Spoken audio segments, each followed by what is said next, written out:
Quando uma criança tem autismo, toda a família precisa de um acompanhamento especializado.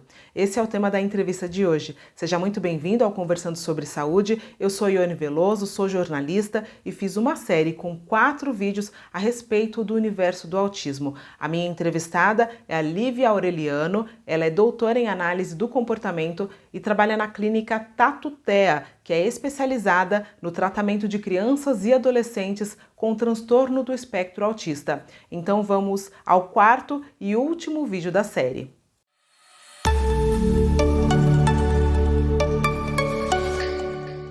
Eu vou conversar mais uma vez com a doutora Lívia Aureliano, doutora em análise do comportamento. Hoje a gente vai falar sobre pais de autistas, né? Lívia, a família da criança autista também precisa de ajuda especializada? Precisa sim. Aqui, por exemplo, no Tatutea, a gente sempre fala que o nosso cliente não é a criança, e sim a família, né? Porque tem todo um funcionamento, tem toda uma dinâmica familiar que precisa ser, sim, investigada, precisa ser ajudada, né, para que essa criança também se desenvolva. Quando essas famílias chegam até aqui, quais são os principais sentimentos que elas partilham com os terapeutas? Olha, o mais comum deles é o medo e a angústia, né? Então, muitas vezes o medo do próprio diagnóstico, né? Então, famílias que chegam aqui ainda em busca de um diagnóstico e então eles têm muito medo de que se confirme o diagnóstico, o que isso significa, né? Muitas vezes também um sentimento muito comum é a angústia por fazer alguma coisa, né? Que precisa ser feito alguma coisa de forma imediata, até muitas vezes acreditando que quanto mais cedo eu fizer alguma coisa, mais cedo eu vou, entre aspas, me livrar disso, né? Então ainda existe em algumas famílias aquela ideia de que se eu fizer as intervenções logo cedo, pode ser que ele não seja autista ou deixe de ser autista, né? Então a gente precisa acolher muito, né, esses sentimentos, entender o momento que essa família está passando, mas predominantemente é o medo do diagnóstico, medo do futuro, medo se a família vai dar conta, né, desse diagnóstico, do impacto disso na vida da criança e da família como um todo. A culpa também? A culpa também, e isso muitas vezes a culpa vem pela mãe, né? Porque ainda existe, infelizmente, profissionais que não são especializados em autismo, mas que eventualmente foram buscados aí por algumas famílias que ainda trazem uma ideia de que foi alguma coisa que aconteceu, foi o estresse que a mãe passou na gestação, ou alguma dificuldade, até mesmo de personalidade da mãe, né, na interação com a criança, a ideia da mãe geladeira, por exemplo, que é uma teoria da psicanálise lá de trás, né, de muitos anos atrás, que traz como causa do autismo a relação fria que essa mãe estabelece com essa criança, né? Então ainda existe muito a ideia de algumas mães que pode ter sido alguma coisa que ela fez ou deixou de fazer na gestação ou na primeira infância que pode ter produzido isso. E hoje tem uma culpa adicional que é o uso de telas, né? Então tem muitas famílias que chegam aqui se sentindo muito culpadas, achando que o autismo da criança ou esse atraso do desenvolvimento foi causado pelo uso excessivo de telas. E sabe-se que isso não é verdade. Apesar de existir muita gente falando por aí que o excesso de telas causa autismo, isto não é verdade. Não existe nenhum estudo, nada, nenhum dado que mostre pra gente que uma criança ficar na frente da televisão ou ficar com o celular cause autismo. O que a senhora poderia dizer assim para essas famílias, como especialista, que pudesse trazer algum conforto? Porque é uma situação tão difícil muitas vezes quando você está descobrindo esse universo, né? O que a senhora poderia dizer para essas famílias? Olha, a primeira coisa que eu diria é difícil mesmo. né? Eu acho que não dá para tapar o sol com a peneira. A gente ainda vive numa sociedade que tem muita dificuldade para lidar com a neurodiversidade. Então, os desafios serão muitos, né? Então, primeira coisa haverá dificuldades? Haverá dificuldades, mas todas são transponíveis, né? Todas são possíveis de serem ultrapassadas. Eu acho que o principal é você, enquanto mãe, enquanto pai, a aprender a lidar com o seu filho, a se relacionar com o seu filho dentro das próprias características dele, né? Então, tem que aprender, tem que realinhar expectativas, né? Recalcular rotas muitas vezes, né? Porque quando se tem um filho, vem sempre muito carregado de expectativas sobre futuro. Idealizações, e muitas vezes isso precisa ser recalculado. Mas se aquela mãe, aquele pai olhar para aquela criança e conseguir identificar isso com a ajuda de profissionais, todas as potencialidades daquela criança, e que ser autista não é ser menos do que uma outra criança, e sim só ser diferente, né? É um funcionamento diferente. Esses pais vão chegar à conclusão que este ser diferente pode ser, e muitas vezes é, incrível, porque o funcionamento autista, ele é incrível, assim, é uma coisa que a gente que trabalha com isso aprende todos os dias, né? Alguma coisa nova sobre o que é ser autista e as potencialidades de ser autista. É incrível isso, né? Ame o seu filho real. Isso. E também aproveite o momento presente, né? As pessoas vivem muito no futuro. Exatamente. E também deixe de lado as comparações, né? Então, sempre que isso serve para qualquer criança, qualquer pessoa, né? Sempre que uma comparação é feita com uma outra pessoa, geralmente essa comparação ela é desleal, ela é injusta, né? Porque são histórias diferentes, são potencialidades diferentes. Então, quando a gente tem um filho autista, a gente aprende muito, primeiro, a ficar sob controle das conquistas pequenas, né? Então, e isso é muito gostoso, isso é ver este avanço, né, da criança, é muito acalentador também para as famílias. E sempre comparar aquela criança com ela mesma, né? Sempre que você faz a comparação dela com ela mesma, além de ser mais justo, né, é muito melhor para o desenvolvimento dela e para o desenvolvimento da relação. Tem muitos pais que comentam que eles têm dificuldade de acessar essa criança, porque muitas vezes ela é um pouco mais fechada, né? Como quebrar essa barreira? A gente tem que tentar se colocar no lugar daquela criança, né? Mas não com o meu referencial, porque eu, não sendo uma pessoa autista, se eu me colocar do ponto de vista daquela criança ou daquela pessoa usando o meu referencial, sempre vai estar equivocado, né? Então, eu preciso desenvolver a minha sensibilidade, né? E não ter expectativas de que aquela criança vá responder da mesma forma que uma criança que não é autista. Se eu mantiver a minha expectativa de que aquela criança autista vai olhar nos meus olhos do mesmo jeito, vai conversar comigo da mesma forma, vai me abraçar do mesmo jeito, eu vou me frustrar. Só que aí o problema não é da criança, né? E sim das minhas expectativas que estão equivocadas. E isso que é o difícil, né? É sair desse padrão do que é considerado normal, né? E tentar sempre trazer essas crianças, essas pessoas para este padrão normal. Não, o meu objetivo não é fazer com que uma criança autista se comporte como uma criança neurotípica. Não é esse o objetivo da intervenção.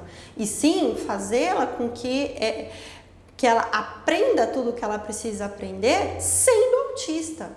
E isso exige dos outros que não são autistas aprender também o que é ser autista. Então, não é exigir que a criança tenha comportamentos normais, né? Mas sim, eu preciso entender o funcionamento dela e preciso chegar até ela da forma como ela permite e da forma como ela funciona. Como que essas famílias podem lidar com o preconceito? Com informação, né? Eu acho que o único jeito de lidar com o preconceito é através de informação, tá? Isso não significa que as famílias elas sejam obrigadas a todo momento ficar ensinando para os outros o que é o autismo, porque isso também cansa, né? Cansa bastante, né? No entanto, a gente ainda vive numa sociedade em que a busca pela informação é muito pautada pelos próprios interesses, né? Então, é isso. Se eu não tenho nada a ver com autismo, não tenho nenhum familiar, nada no meu entorno que me faça ter interesse pelo autismo, eu não vou atrás das informações.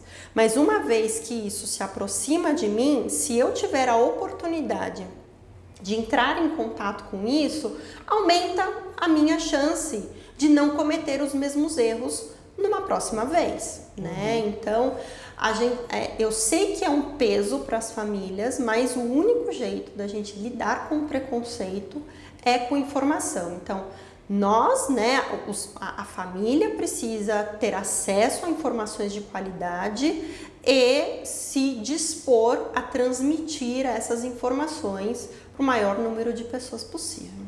Agora, uma coisa interessante, o que as famílias de autistas gostariam que a sociedade soubesse a respeito dessas crianças, dessas características? O que eu já ouvi aqui muitas vezes, né, de famílias, é que muitas mães gostariam que as outras pessoas soubessem que não é porque o meu filho não fala que ele não entende e que ele não sente, né? Então, não maltrate, não ignore, né?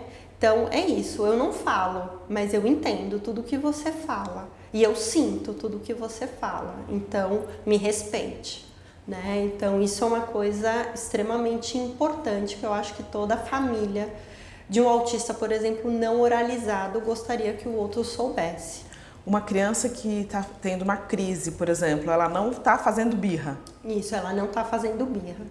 E se você não sabe o que não julgue, né? Então, muitas vezes é isso. Você vê no shopping, no supermercado, na rua, uma criança aos berros, se jogando no chão, chorando, batendo na mãe, batendo no pai, batendo em quem estiver por perto, né? Você não sabe o que está acontecendo.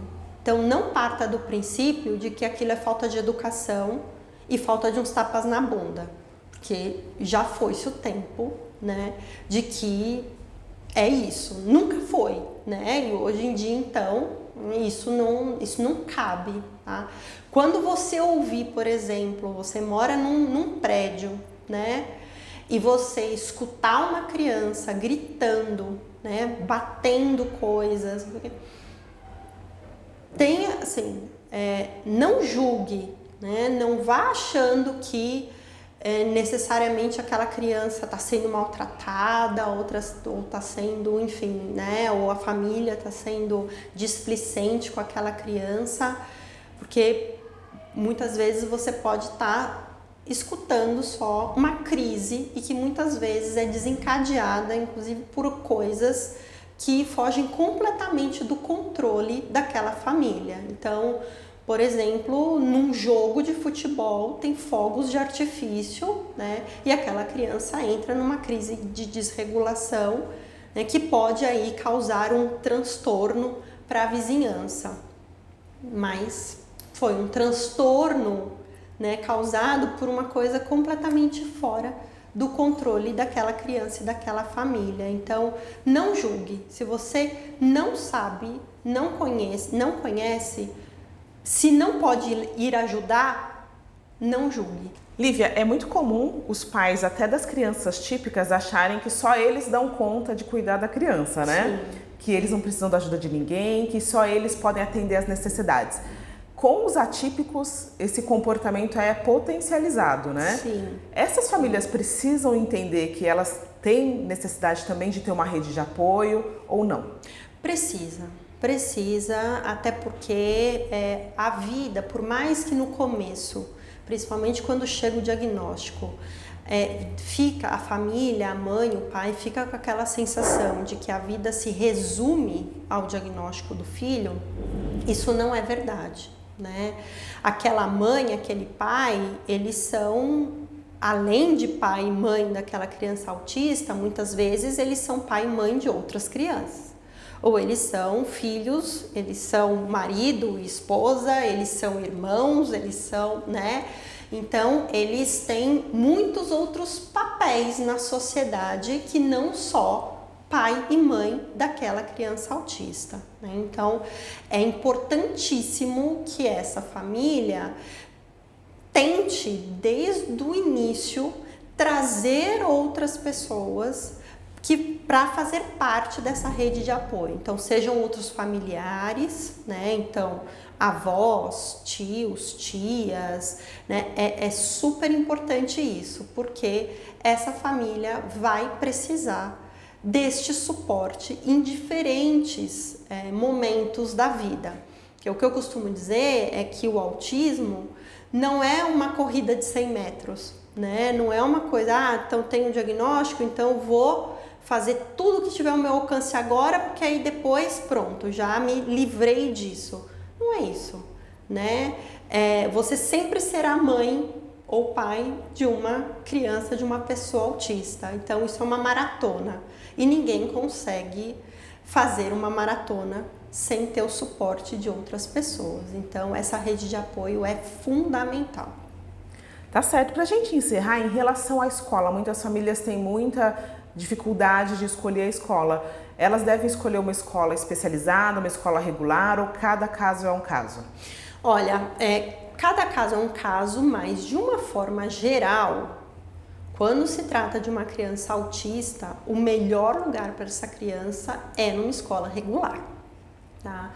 E isso não só por ela, criança, mas pela sociedade como um todo, né? Porque a gente só vai ter, de fato, uma sociedade inclusiva, né? Uma sociedade que respeita, entende e inclui a diversidade, se essa diversidade estiver ali, né? Eu não vou aprender a lidar com o diferente se o diferente estiver num outro local que não comigo, né? Então, parte deste princípio.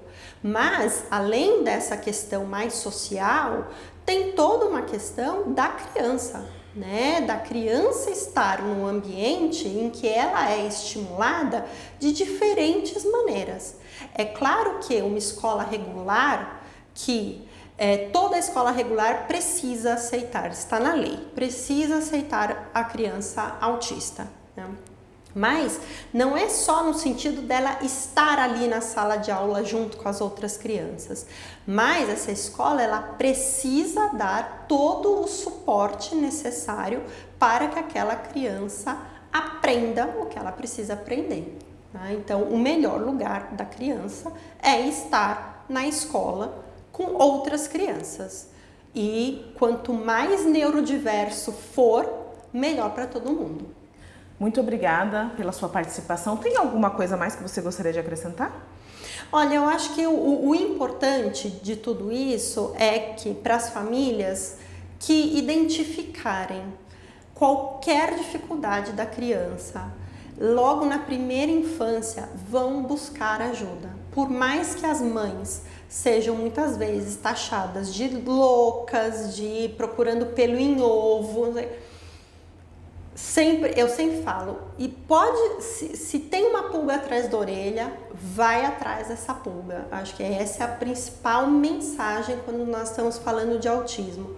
Quanto mais precoce for a intervenção, melhor é para aquela criança e para aquela família. E Uma vez diagnosticado, é uma frase que não é minha, mas eu acho que ela é muito exemplificativa, né?